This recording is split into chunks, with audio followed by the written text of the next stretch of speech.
Good morning, good afternoon, good evening, whatever time you're coming in. Shalom. And I hope that you are being blessed by our study. As I've mentioned, when we complete these prophecies, we're going to move on to the rest of the 12, what is commonly called the minor prophets.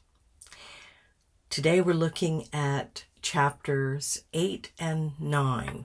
So if you haven't had a chance to read them, please stop right now and read them before you go on with the study.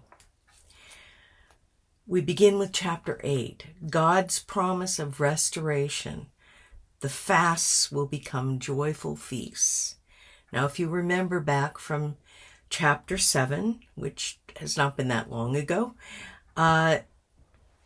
this is God's response. It's a positive and an expanded response to the exiles' inquiry in chapter 7 about whether or not they should keep the fasts that they had been keeping in commemoration of particular terrible events. The negative part of this answer was given in the last chapter. That is preparation for Hashem's positive response. The prophet reveals that in the future, Israel's fasts will be changed. They will be changed into feasts, into festivals. We're told, and this is a profound and powerful statement, the Lord of armies, Yod-Heh Vav-Heh, is jealous for God, for Zion. God is jealous for Zion. And here he attests to his great, his very active, and his undying love for his people Israel. That is, the physical nation of Israel, the descendants of Abraham, Yitzchak, and Yaakov, and all of those from among the nations who have joined them. And that has been from the beginning of time, because Abraham included his whole household in the act of circumcision. So all the men in his household were circumcised and became part of his community of faith. Then we have those of the mixed multitude who came out of Egypt, who the men were all circumcised. They all went through the mikvah. They all became part of the nation and people of Israel. Paramount among them, of course, is Caleb, who is one of the scouts that went into the land, one of the princes of Yehuda, we're told, who inherits the land. And from that time onward, there have always been those who have come into Israel. And we have examples of them much later in people like the Ethiopian prince and Cornelius. So this is who God is addressing, the people, the nation of Israel. And he also expresses his unmitigated wrath against all of Israel's enemies of all times. We're told that Yod-Heh Vav-Heh will return. Shavti, he will return his presence to Jerusalem and to Israel. Although God had returned his favor to Jerusalem and his people in the days of Zachariah, there was no return of his Shekinah to the restoration temple. However, through the prophet Yechezkel, we are given the full promise of restoration when the Shekinah of God will return to the Mikdash of Mashiach's reign in exactly the same way it departed from the temple of Shlomo. His presence will dwell in the midst of Jerusalem in the person of King Mashiach. Israel will have a full physical restoration. This is not simply a spiritual one. In fact, it's delineated in interesting terms because it talks about the young and the old in particular. The elderly, and this is indicative of long life, and the young, new life will prosper. And of course we know that in difficult times, those are the people who are most hard hit by things like famine and war and other things. So they will prosper, and they will no longer suffer at the hands of the unjust. God will gather his people from the four corners of the earth, specifically here from the east and the west. And Israel will be reunited with her God. God promises to restore Israel and to exalt Jerusalem. Jerusalem will be known by three designations: the city of truth, which is HaEmet, because they will no longer work iniquity nor speak lies. We read in Zephaniah 3, verse 13. The mountain of Adonai Savaot will be another name, because out of Zion shall go forth the Torah and the word of the Lord from Yerushalayim. Yeshayahu 2, verse 3. And it will also be called the Holy Mountain. Jerusalem will be sanctified unto God. Zachariah 14, 20 through 21. Pardon me. In addition to these spiritual blessings, there will be temporal blessings as well for this future time. There will be peace and security, and there will also be prosperity. There will be spiritual blessings. Israel will be a blessing to the nations and spiritual leader of the world, the head and not the tail.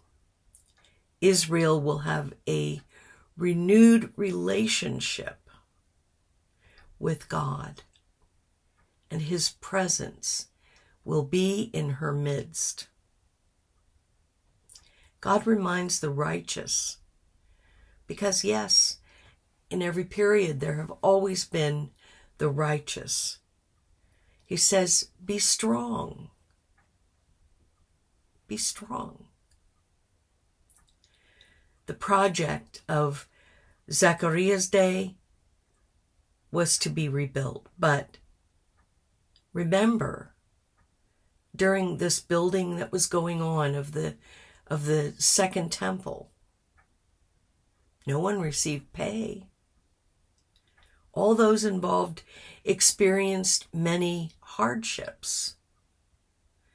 There were repeated attacks at the hands of their enemies who wished to stop the building and defeat the restoration. But as surely as God has chastened, so he will restore.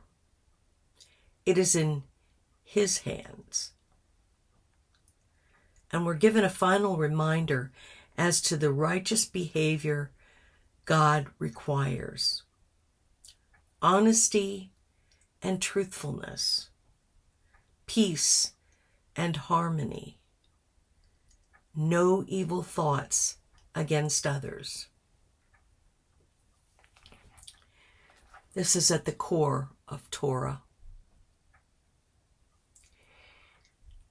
And so finally, in answer to the exiles' query, God will turn mourning into joy and praise. Instead of fasting, the people must follow after truth and peace. It is thought that the special fast days were actually abolished after God's message to Zachariah. But these were reintroduced after the destruction of the Second Temple by Titus and the Romans in 70 CE. However, a time will come when people from all nations will seek Hashem. Yerushalayim will be recognized as the center of the worship of the God of Israel, and all will acknowledge that Israel holds a unique and special position with Hashem. Just a few thoughts on this chapter before we go into chapter 9. God has both a present and a future objective in his response. For that time, there was a need to put aside pious sham and pretense and to practice real righteousness in every area of life.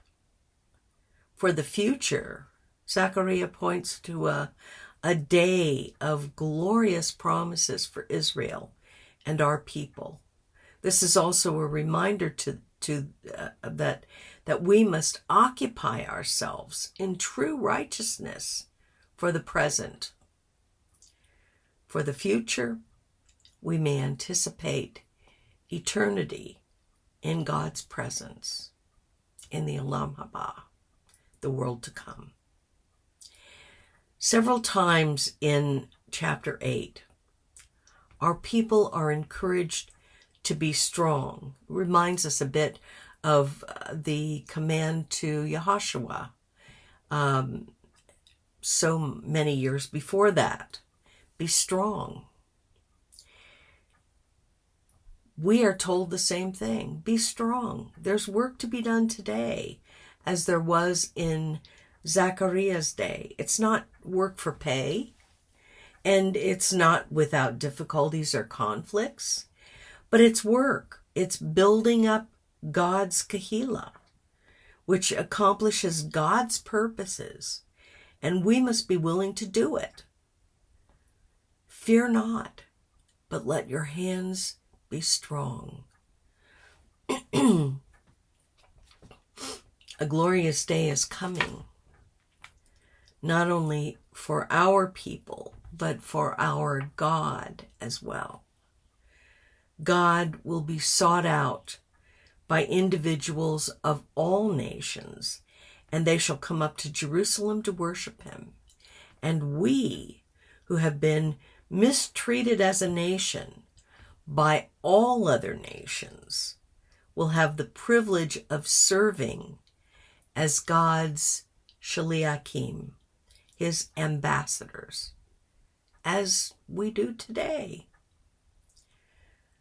For Israel abandoned, a curse among the nations, will be sought after because God is with her.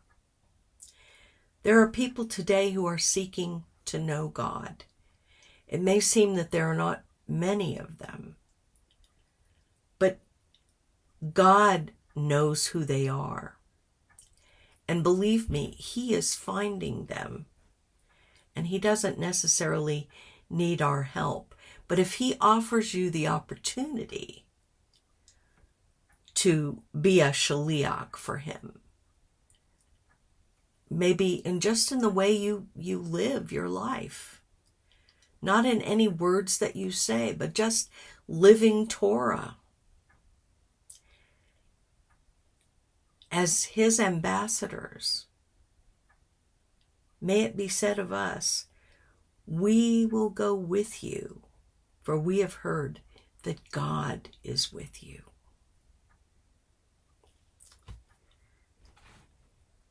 Now let's go on to chapter 9.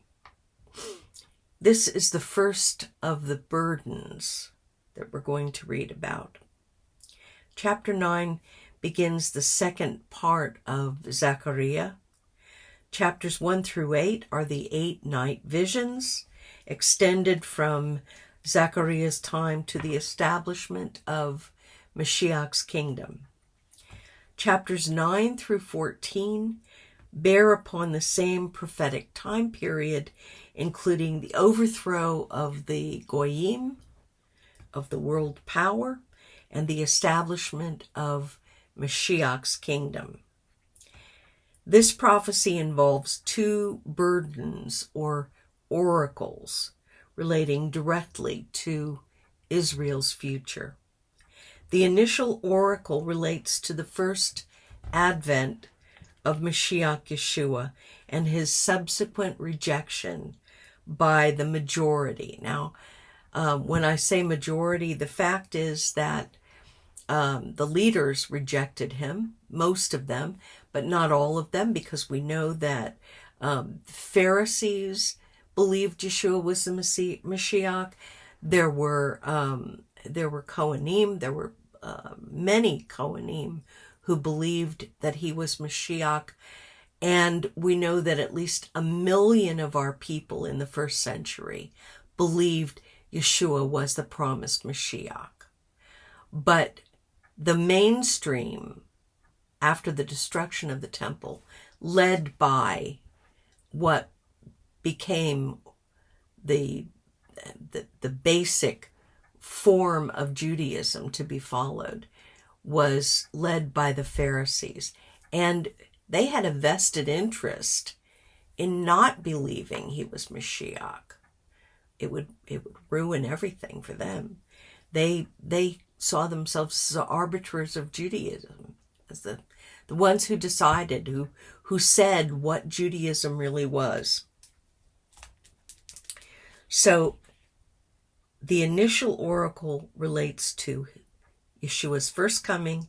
The second oracle presents the return of Mashiach as king and his full acceptance by Israel.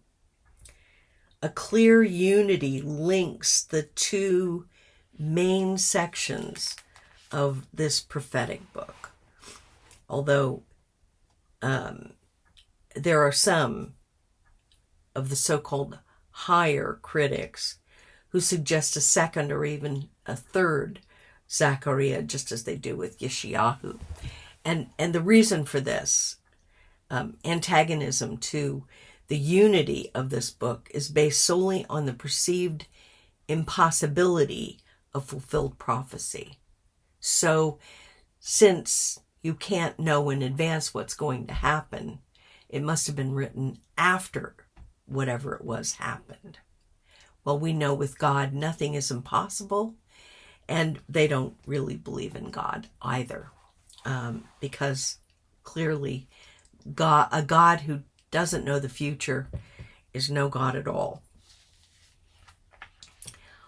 On the final section of in the final section of Zechariah, chapters 9 through 11 delineate God's act of judgment, through which the power of the Goyim over Israel will be finally broken, and Israel will enter into the full blessings promised by Hashem. Chapters 12 through 14 encompass the purification process through which Israel will be prepared for the final great struggle with the nations, the Goyim, and will be fully restored as the holy priestly nation of God, a nation of Kohanim.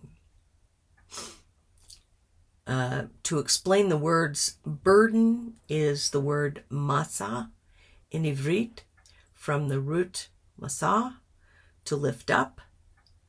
It is defined as a prediction of a threatening act which provides admonition. So the oracle is weighty, it is difficult, and it's filled with anguish and despair. Thus it's called a burden. This is not merely an utterance, but a burdensome message, one which the prophet, no doubt, would rather not have to deliver. First, the judgment of the land of Hadrach. The nature of this prophecy is that the prophet envisions the first coming of Israel's Mashiach against the backdrop of Alexander the Great's conquests. God's judgment would begin in the land of Syria, in Hadrach, a city in the vicinity of Damascus and Hamath. This judgment would abide. It would be concluded in Damascus itself. God's wrath will fall upon and remain with this city set in the fertile and prosperous Damascene plain and the home of one of Israel's most terrifying enemies from 900 to 721 BCE, and of course very much today, because we're talking about Syria here. We have a list of pagan cities to be judged. Hadrach is mentioned only once in the scriptures, but it's been identified with Z'kar'yah from the annals of the Assyrian kings.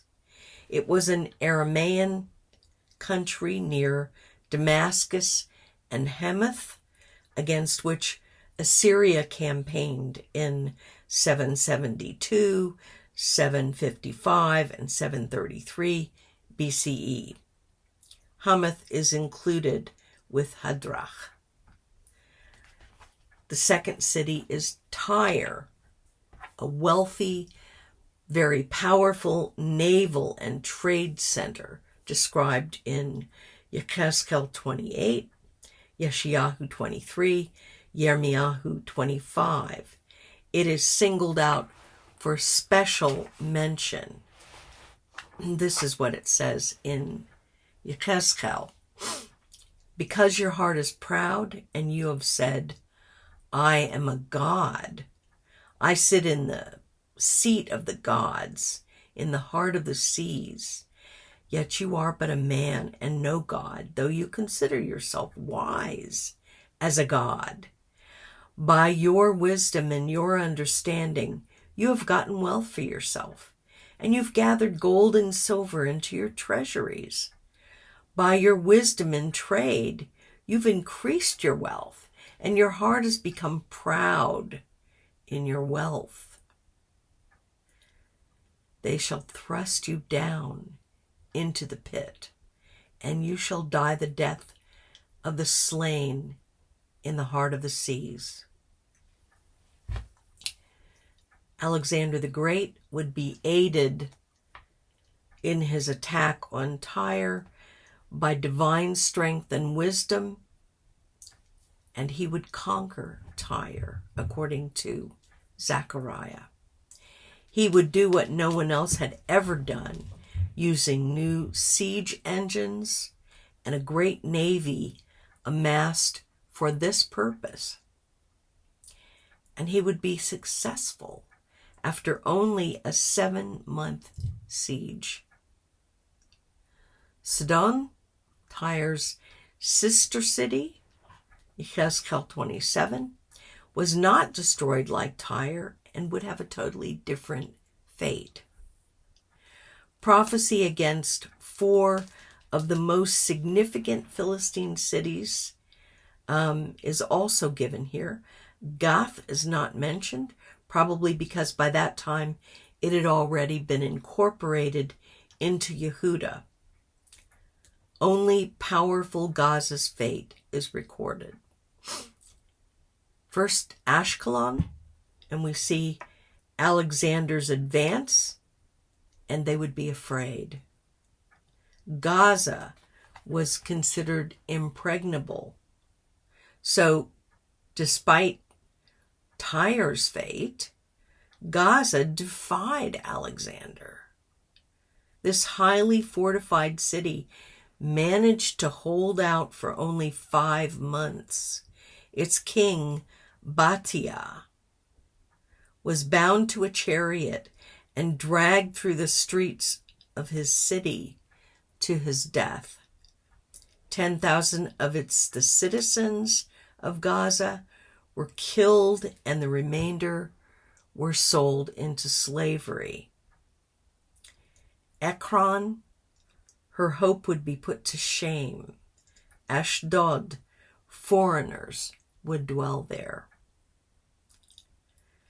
Zachariah precisely portrayed the march of Alexander the Great and his conquest along the Mediterranean from Phoenicia, Sidon, and Tyre to Philistia, which is why critics say he must have lived after the time of Alexander, because how in the world could he have known that?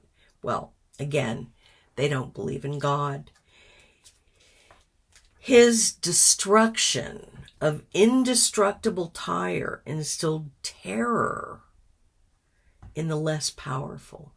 Gaza was defeated and divested of her native dynasty, although it had been customary to allow local kings to remain and pay tribute. But I think that clearly Alexander saw in the king of Gaza someone who defied him and would continue to do so. So he was treated differently. Ashkelon was ruined. It became extinct. Ashdod lost all of its native population, and a mongrel people inhabited it. People brought from other places. With Philistia's chief cities destroyed, national pride would suffer an incurable blow. And of course, the end of this people group. There are no Philistines living today. God's mercy is also providently portrayed. God would remove idol worship, idol sacrifices, and all practices detested by God from Philistia, including human sacrifices. Those remaining would be joined with God's people, Israel, as many did at the time of David and Solomon. Jebusites of the area of Jerusalem lived amongst the people of Israel and eventually simply became part of them. And as in Persia, at the time of Hadassah and Mordecai, when many became Jews, converted to Judaism, because they recognized the power of the God of the Jews. God says that he will protect his people during Alexander's campaign. Josephus, the historian, tells us that Alexander advanced against Yehuda, requesting supplies and help from the Kohen Hagadol during his siege of Tyre. The Kohen Hagadol refused to break his agreement with Darius of Persia, and Alexander was, of course, furious, threatening dire consequences as soon as Tyre fell. Having conquered Gaza, Alexander marched on Jerusalem. The Kohen Hagadol ordered the population of Jerusalem to make sacrifices to God and to seek his help. God gave the Kohen Hagadol a dream, instructing him to go out of the city and welcome Alexander. When Alexander was not far from Jerusalem, the Kohen Hagadol, arrayed in his robes of office, and with his mitre on his head, and with the breastplate engraved with the names of the tribes, led a procession of Kohanim to meet Alexander. When Alexander saw him, he worshipped the God of Israel and saluted the Kohen Hagadol, telling him that he had seen the Kohen Hagadol in a dream. Thus Alexander entered Jerusalem and sacrificed to God at the Mikdash. He was told by the Kohen Hagadol of Daniel's prophecy concerning his empire, and that he would grant favors in religious matters to the Jewish people under his rule. Alexander did just as it would prophesied that he would. The city, the Mikdash, and the people were granted a remarkable deliverance according to this prophecy of Zachariah.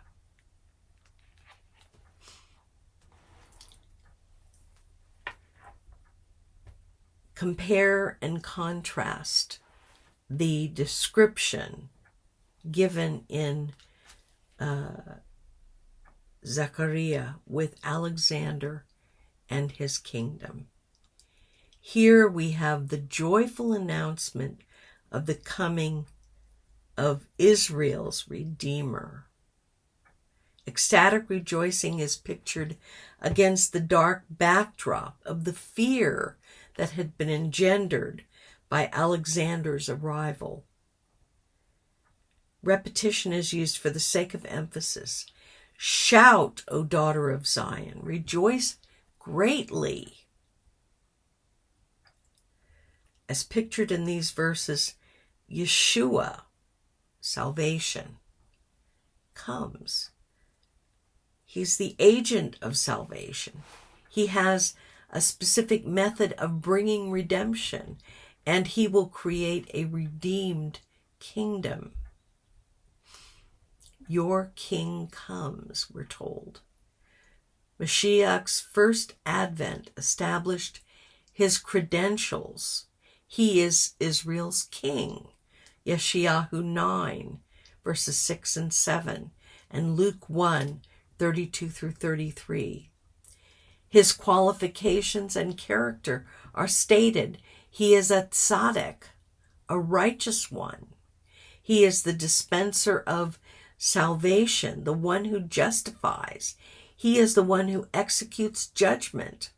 He is humble, Yeshayahu 52 and 53, and he is submitted to God's will. He will enter Jerusalem in triumph, in a manner which had not been seen since the time of David.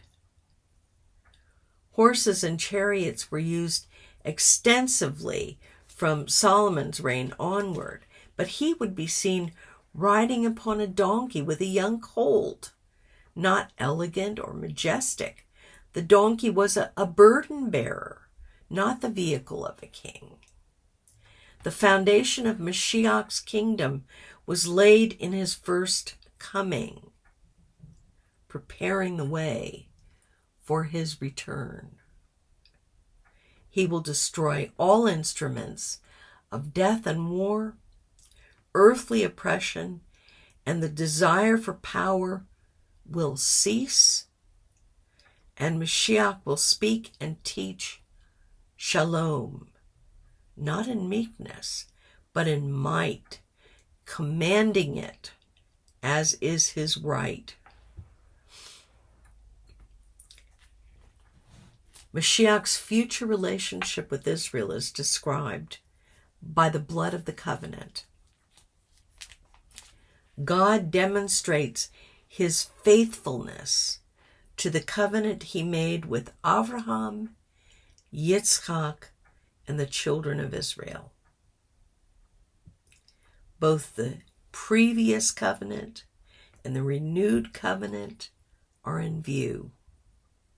The renewed covenant was sealed with the blood of Yeshua. Despite Israel's unfaithfulness to God and her need for chastening, God encouraged the suffering people of Israel to look forward to the future. His pledge of faithfulness is fulfilled in releasing his people from captivity. Dry cisterns are mentioned here, and they were often used as prisons. Joseph's experience in a pit might also be in view here. Those who remained in the land of captivity were enjoined to return not only to the land, but to proper worship of God and to accept freedom. In spite of the situation they faced, there is hope for the future, as God has promised a double portion of blessing to Israel. Verse 13, God used Israel against his enemies, the Greeks. His enemies. Why are the Greeks God's enemies? Well, it has to do with the whole nature of their belief. Their belief was in humanism. And their gods were very human. They were diametrically opposed to the God of Israel, just as we see with the Romans. So this is a picture of the Maccabees and Antiochus, but it's also a picture of the world system of humanism today, which opposes God and his people. Yehuda, representing the southern kingdom, is the bow, while Ephraim, representing the northern kingdom, is the arrow that God would use. Zion is the sword of God. He will use it against his enemies. Hashem is pictured as a mighty warrior, and he is Israel's champion and defender. This will be a war of righteousness. The symbolism is priestly in nature. Exaltation will result from this great victory over God's enemies, when God will protect his people, coming as whirlwinds from the south. They will rejoice over God's goodness. The War of the Maccabees was another critical period in Israel's history, several hundred years after the time of Zachariah, 175 to 163 BCE. Blessings are to be poured out upon Israel. And this again is picturing the time of the end. The people of Israel will sparkle and shine like gemstones in a royal crown. They will be fruitful and will rejoice over the productivity of the land and its people.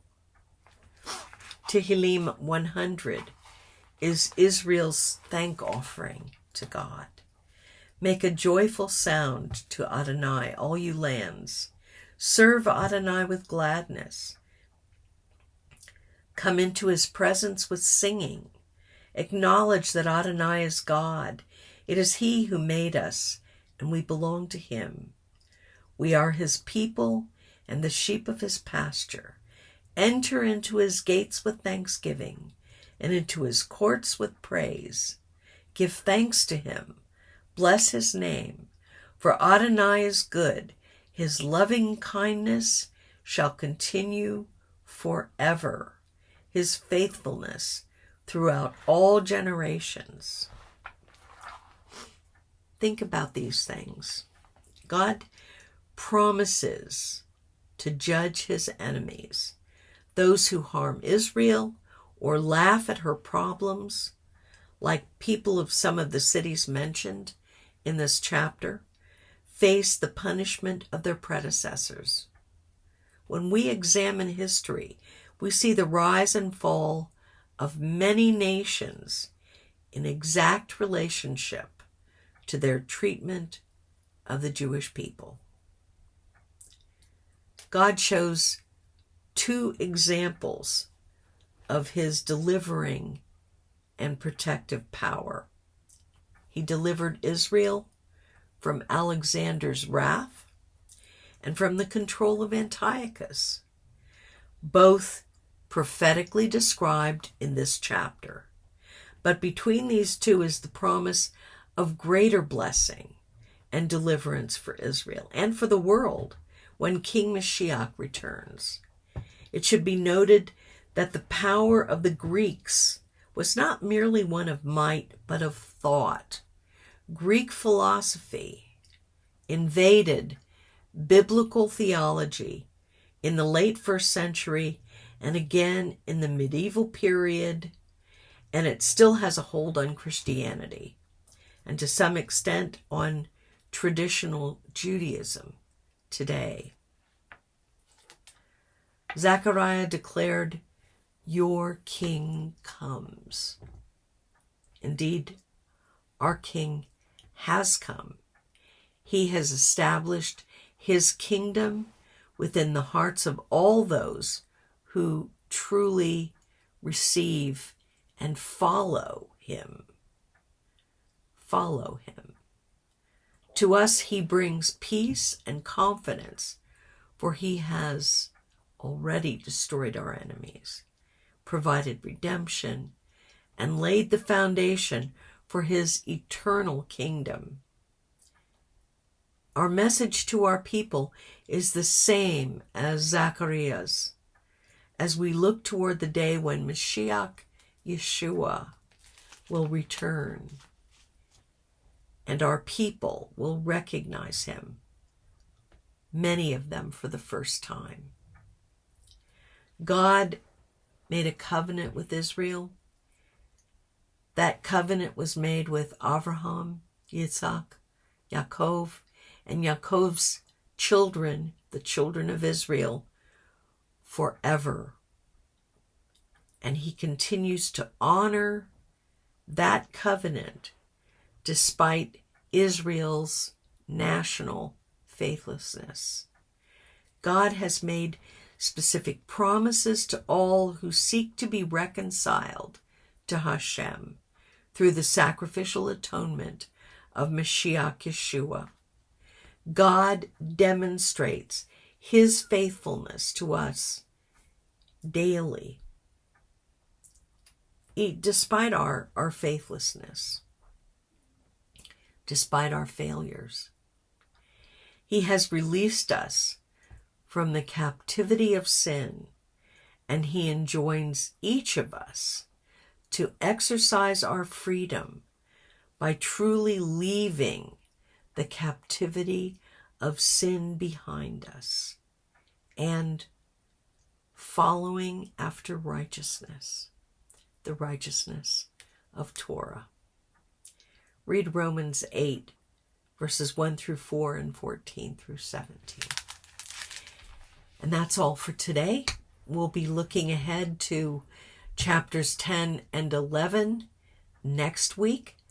I hope that you all have a good week and a good Shabbat, and I hope that I'll see some of you on Shabbat. God bless and keep you.